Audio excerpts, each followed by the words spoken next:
Ce matin, la rédaction reçoit Marion Poitvin, secouriste et guide de haute montagne. Elle est au micro d'Audrey Bourdier. Bonjour Audrey. Bonjour Charline, bonjour à tous. Bonjour Marion Poitvin. Bonjour à tous. Alors, vous n'avez que 40 ans et pourtant, vous avez déjà votre biographie sous la forme d'un livre illustré. C'est pas vraiment une BD, un livre qui vient de paraître, Toujours plus haute, c'est son nom. En soi, c'est déjà une consécration. Ouais, c'est chouette de pouvoir s'adresser à d'autres publics. J'avais eu l'occasion d'écrire mon autobiographie pour la collection Guérin, chez les éditions Paulsen, Briser le plafond de glace, mais c'est plus réservé pour les adultes, en tout cas à partir de la 3e. Et là, c'est chouette de pouvoir s'adresser aux plus petits. Alors, car votre parcours, Marion Poitvin, force le respect. Vous êtes première femme admise au groupe militaire de haute montagne, première femme au sein de l'équipe d'alpinisme d'élite de l'armée de terre, première instructrice à l'école militaire de haute montagne, première femme CRS montagne. Quand on fait toute cette énumération, ça vous fait quoi ? Je me dis que c'est un petit peu dommage. Il y avait déjà d'autres femmes avant moi qui auraient largement les compétences de faire tous ces super jobs et qu'on se prive de 50% de potentiel de la population. Mais c'est en train de bouger, donc c'est plutôt chouette.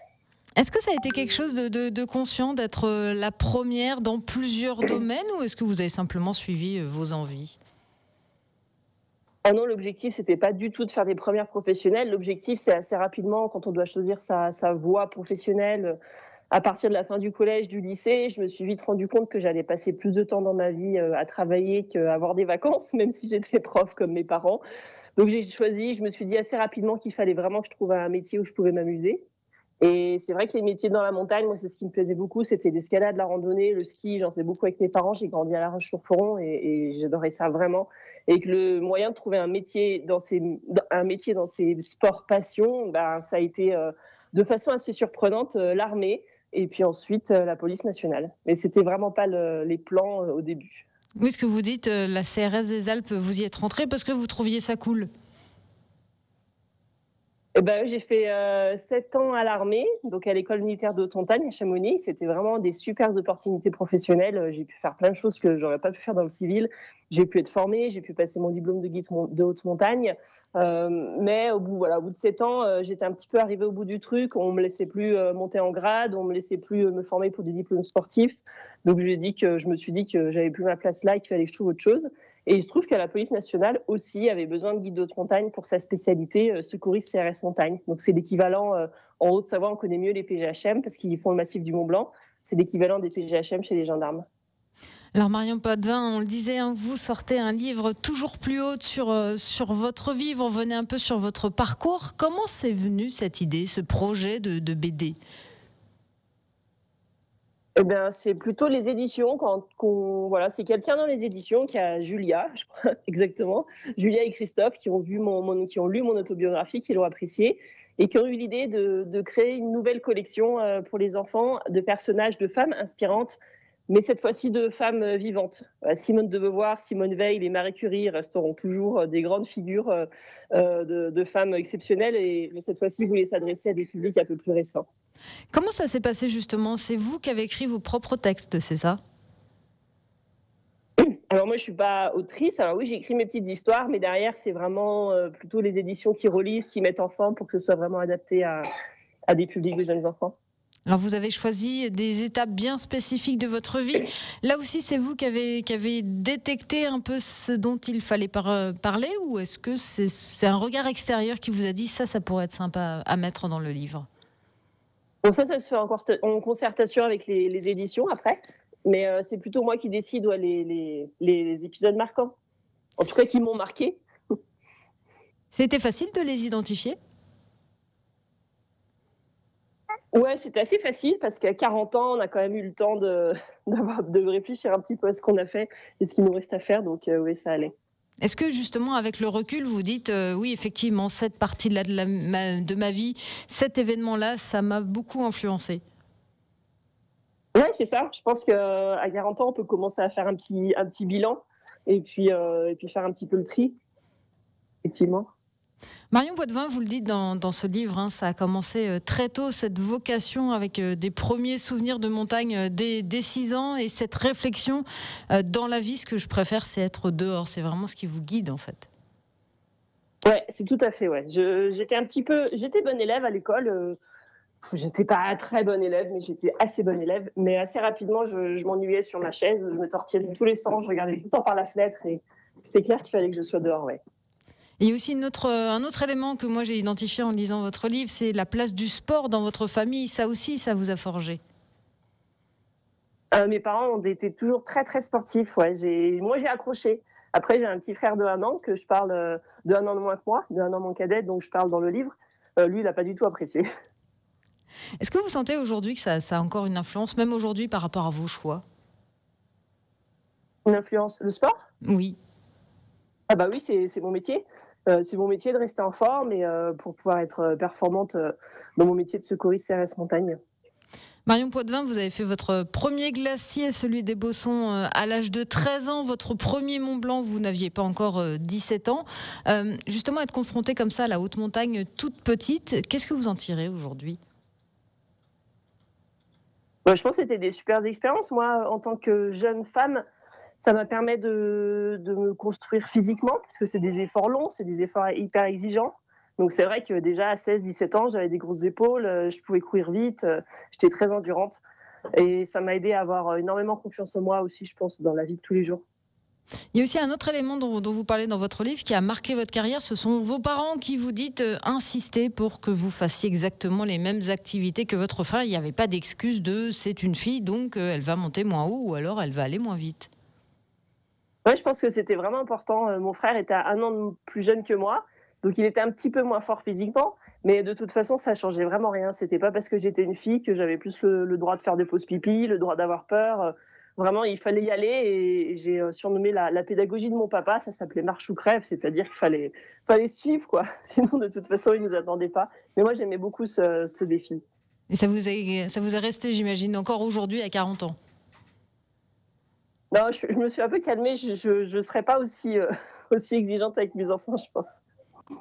Alors vous le disiez, ce parcours s'est construit progressivement sans forcément avoir une envie d'être la première femme quelque part, mais plutôt avec une envie de n'avoir aucune limite finalement. Et puis surtout d'aller chercher le job de mes rêves, ouais, je pense. C'est-à-dire, dès petite, vous êtes dit, tiens, je vais être secouriste à la CRS des Alpes? Non, parce que je savais même pas que ça existait. Et dès 23 ans, en fait, j'ai eu l'opportunité de rejoindre l'armée, le groupe militaire de haute montagne, parce qu'il y a le commandant de l'époque qui m'avait fait confiance et m'avait donné ma chance. Et c'est vrai que là, j'étais alpiniste professionnelle pour l'armée de terre. Donc c'est des métiers, je savais même pas que ça existait. Ça s'est fait au fur et à mesure parce que vraiment, j'adorais être dehors. Et puis du coup, j'ai progressé. Je me suis beaucoup investie dans ces activités et ça m'a permis de me faire repérer. D'ailleurs, c'est l'un des messages que vous voulez transmettre avec votre livre. C'est vous dites, non, je ne suis pas une superwoman. Tout le monde peut le faire finalement quand on se donne les moyens.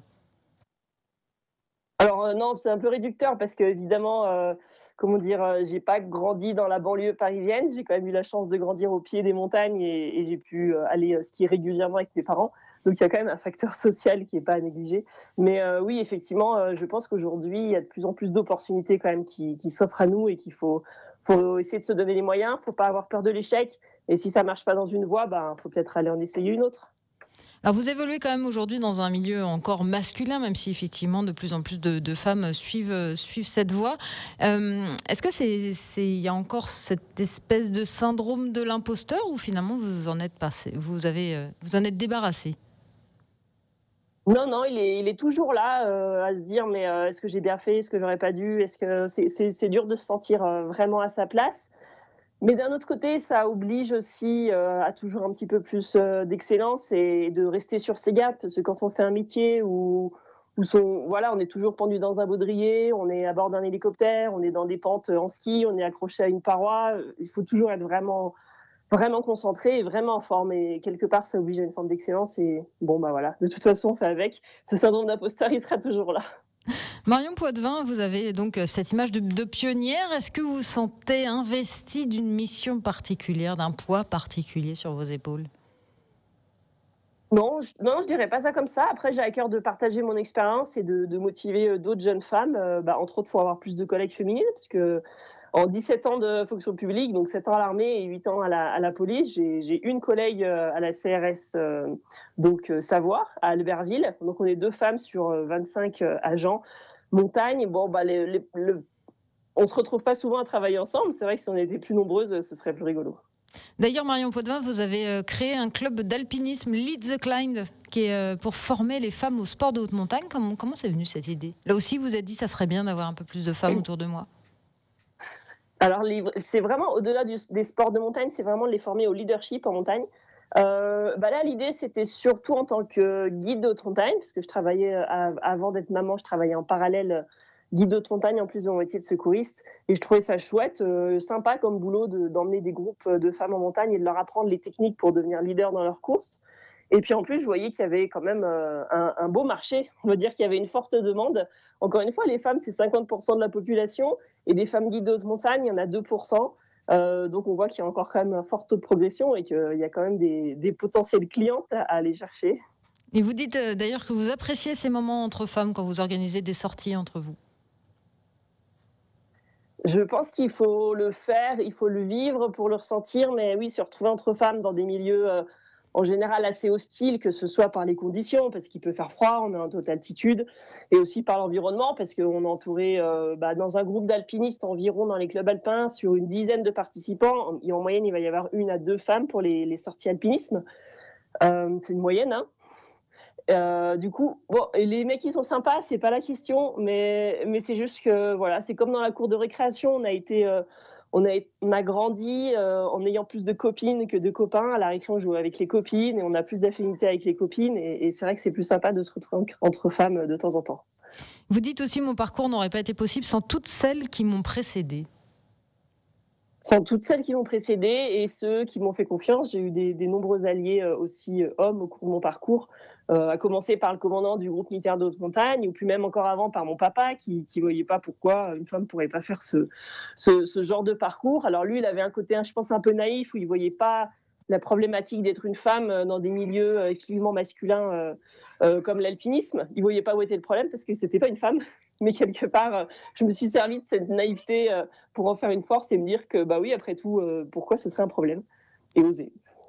Marion Poitvin, guide de haute montagne, secouriste, pionnière à plusieurs reprises. Merci beaucoup d'avoir été notre invitée ce matin sur Radio Mont-Blanc. Je rappelle le titre de votre livre qui vient de sortir, Toujours plus haute, consacré à justement votre vie assez exceptionnelle. Merci beaucoup.